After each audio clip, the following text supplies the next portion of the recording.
OU సమీపంలోని RTC ఆసుపత్రి పక్కన ఉన్న అమరలింగేశ్వర స్వామి ఆలయంలో అక్షంతల పూజ ఘనంగా జరిగింది. ప్రజలు పెద్ద ఎత్తున పాల్గొని స్వామివారికి ప్రత్యేక పూజలు చేశారు. బీజేపీ జాతీయ ఉపాధ్యక్షులు డీకే అరుణ, బీజేపీ రాష్ట్ర ఉపాధ్యక్షులు చింతల రామచంద్రారెడ్డి పూజలో పాల్గొన్నారు. మరింత సమాచారం కావ్య అందిస్తారు. జయ రామ శ్రీరామ అంటూ ప్రతి గల్లీ కూడా మారుమ్రోగిపోతుంది. శ్రీరాముడి అక్షంతలు ప్రతి గడపకి చేర్చడానికి విహెచ్పి మనం చూస్తున్నాగా గడప గడపకి వెళ్ళి పంపిణీ చేస్తుంది. ఇక ప్రజెంట్ నేను ఓయూలో ఉండే సీతారామస్వామి టెంపుల్ దగ్గర ఉన్నా. సో ఇక్కడ స్వామివారి పూజా కార్యక్రమాల తర్వాత అక్షంతల వితరణ కూడా ఉంది. సో ఒక్కసారి ఈ కార్యక్రమంలో డీకే అరుణ గారు కావచ్చు అండ్ దాంతోపాటు గీతామూర్తి వీళ్ళందరూ కూడా పాల్గొన్నారు. ఒక్కసారి వీళ్ళతో మనం మాట్లాడదాం. ఈ కార్యక్రమంలో పాల్గొనడం కావచ్చు అండ్ దాంతోపాటు అక్షంతలు గడప గడపకు చేర్చే కార్యక్రమం, రాముడి కార్యక్రమం ఎట్లా అనిపిస్తుంది కూడా తెలుసుకుందాం. మనం నవమి వస్తేనే సీతారామస్వామి ప్రతి గడప గడపకు నుంచి వెళ్ళి పూజలు చేస్తారు.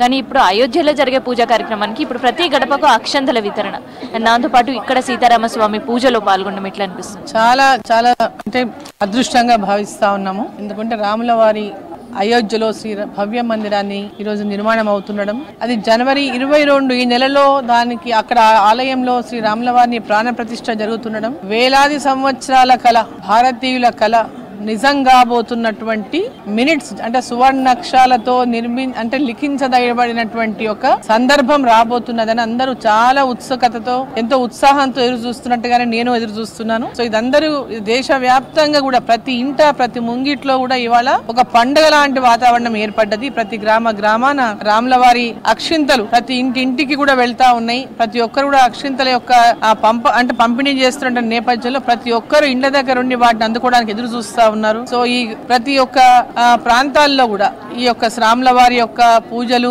మరి వారి అక్షింతల పంపిణీ కార్యక్రమము, అదేవిధంగా ఇక్కడ ఈరోజు కళ్యాణోత్సవం నిర్వహించుకోవడం జరుగుతా ఉంది. సో ఒక పండుగ వాతావరణం అంటే 22వ తేదీ అంటే ఇంకా 15 రోజులు ఉన్నది. అయోధ్యలో భవ్య రామ మందిర నిర్మాణం పూర్తయి ప్రాణ ప్రతిష్ఠ జరగబోతున్నటువంటి క్షణాలు. సో ఈ సందర్భంగా ఇప్పటి నుంచి ఒక పండుగ వాతావరణం ఎక్కడ చూసినా మనకు కనపడతా ఉంది. ఎక్కడ చూసినా వాతావరణాన్ని మనం చూస్తా ఉన్నాం. చాలా ఆనందంగా ఉంది. మేము ఆ రాముల వారి ప్రాణ ప్రతిష్ఠ జరుగుతున్నటువంటి సందర్భంలో మేము అందరం కూడా ఈ రోజు దాంట్లో అంటే పాలు పంచుకోబోతున్నాము. ఆ ప్రాణ ప్రతిష్ఠను చూడబోతున్నాము. ఆ తర్వాత ప్రతి ఒక్కరికి కూడా ఆ రోజు అందరం పోలేకపోతాం. చాలా పెద్ద ఎత్తున దేశ వ్యాప్తంగా ఉన్నటువంటి అనేక మంది గెస్ట్లు వివిధ దేశాల నుంచి కూడా వస్తా ఉన్నారు. సో ఆ రోజు వరకు 22న ఆ గుడి ఆ రోజు ప్రాణ ప్రతిష్ఠతో ప్రారంభం అవుతుంది.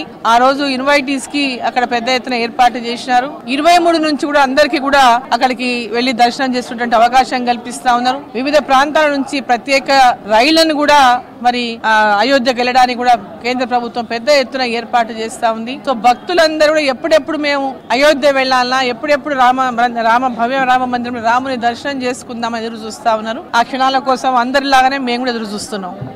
సో ఇక్కడ జరిగే పూజా కార్యక్రమంలో పొద్దున్న నుంచి కూడా ఇక్కడ ఉండే రాముడికి సంబంధించి సీతారామస్వామి పూజా కార్యక్రమంలో మహిళలు పాల్గొంటున్నారు. సో ఒక్కసారి మనం మహిళలతో కూడా మాట్లాడదాం. ఇక్కడ జరిగే పూజల్లో పాల్గొనడం కావచ్చు అండ్ రామ మందిరంలో జరిగే అక్కడ ప్రాణ ప్రతిష్ఠ కార్యక్రమంలో ఇక్కడ నుంచి చూడడం అండ్ అక్కడ నుంచి అక్షంతలను స్వీకరించడం ఎట్లా అనిపిస్తుందని.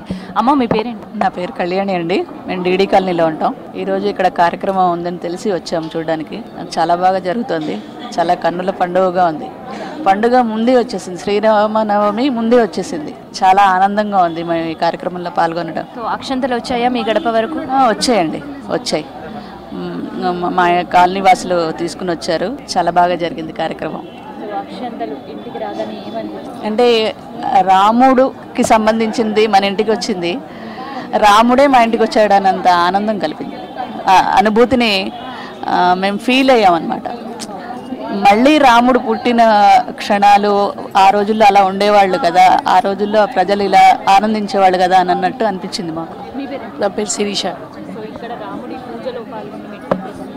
మాకు ఇలాంటి అదృష్టం కలిగొస్తుందని మేము అనుకోలేదు. ఈరోజు మేము అయోధ్యకి వెళ్ళకుండా ఇక్కడ పూజ చేసినందుకు అక్కడ చేసినట్టే అనిపిస్తుంది. మాకు అక్షంతలు అండుకోవడం ఇదంతా చేయడం మాకు చాలా అదృష్టంగా భావిస్తున్నాం. సో ఇది ఓయూ దగ్గర ఉండే రామలింగేశ్వర స్వామి ఆలయంలో ఉదయం నుంచి రాముడికి సంబంధించిన ప్రత్యేక పూజలు కార్యక్రమాలు జరిగినాయి. ఇక ఇక్కడ నుంచే అక్షంతల వితరణ కార్యక్రమం కూడా నిర్వహిస్తున్నారు. అయితే ప్రతి ఒక్కరికి గడప గడపకి వచ్చిన కొన్ని రామాలయాల్లో మాత్రం కలశాలు రామాలయాలకు ముందుగా వచ్చుడుతోటి ఇక్కడ పూజ చేసి అక్షంతలు ఇక్కడ ఉండే భక్తులతో పాటు ఇంకెవరు వచ్చినా కానీ ఆలయానికి ఇక్కడ నుంచే అక్షంతలు భక్తులకి అందించే ఏర్పాట్లు కూడా చేశారు. సో ఇది ఇక్కడ జరుగుతున్న పూజా కార్యక్రమాలకు సంబంధించి అండ్ అక్షంతల వితరణకు సంబంధించిన ఇన్ఫర్మేషన్. కెమెరా పర్సన్ సిద్దిక్తో కావ్య V6 న్యూస్.